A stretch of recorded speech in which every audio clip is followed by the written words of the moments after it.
নমস্কার।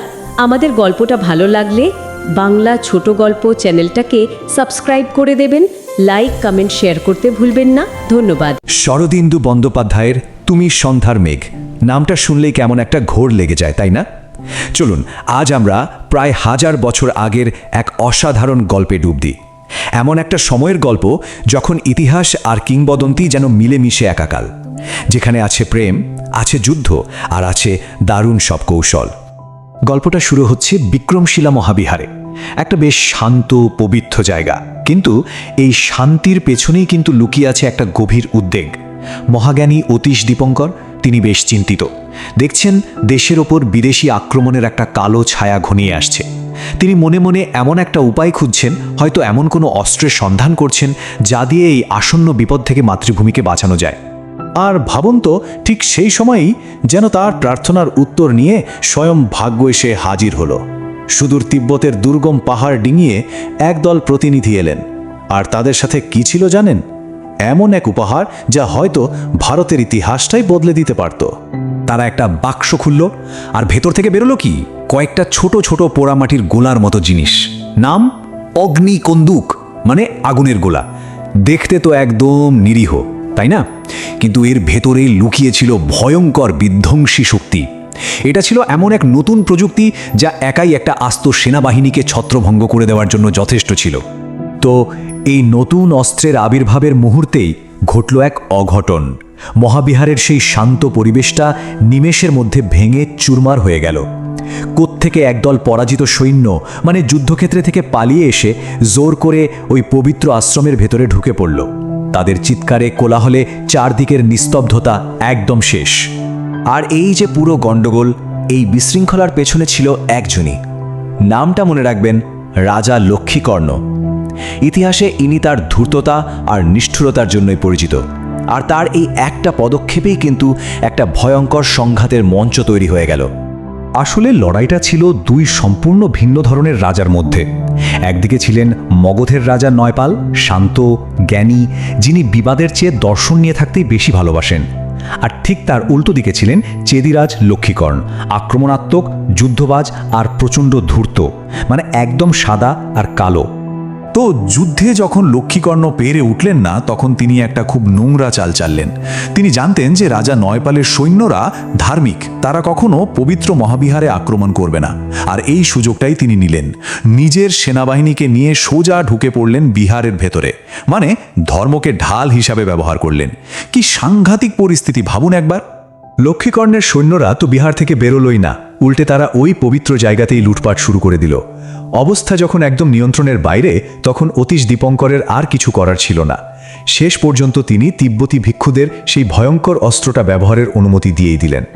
গভীর রাত, চারদিক যখন শুনশান, নিস্তব্ধ, ঠিক তখনই শুরু হলো অগ্নিকন্দুকের খেলা। তিব্বতী ভিক্ষুরা তাদের আসল শক্তি দেখালেন। হঠাৎ কান ফাটানো এক দম শব্দে মাটি কেঁপে উঠল। তারপর সাপের মতো আগুনের স্ফুলিঙ্গ এদিক ওদিক ছুটে বেড়াতে লাগলো। একের পর এক বিস্ফোরণে মনে হচ্ছিল যেন আকাশ পাতাল এক হয়ে গেছে। লক্ষ্মীকর্ণের সৈন্যরা তো জীবনে এমন জিনিস দেখেনি। তাদের তো ভয়ে আত্মা শুকিয়ে গেল। তারা ভাবতে লাগলো, এ কি, বৌদ্ধরা কি ভূত প্রেত পিশাচ ডেকে এনেছে নাকি? এ তো কোনো মানুষের কাজ হতে পারে না। এই অলৌকিক ভয়েই তারা যে যেদিকে পারল দিকবিদিক জ্ঞান শূন্য হয়ে পালিয়ে বাঁচল। তো অস্ত্রের যুদ্ধ তো শেষ হলো, কিন্তু আসল লড়াইটা তো সবে শুরু। এবার শুরু হলো কূটনীতির, কৌশলের লড়াই। পরাজিত, অপমানিত লক্ষ্মীকর্ণকে ধরে আনা হলো অতীশ দীপঙ্কর আর রাজা নয়পালের সামনে।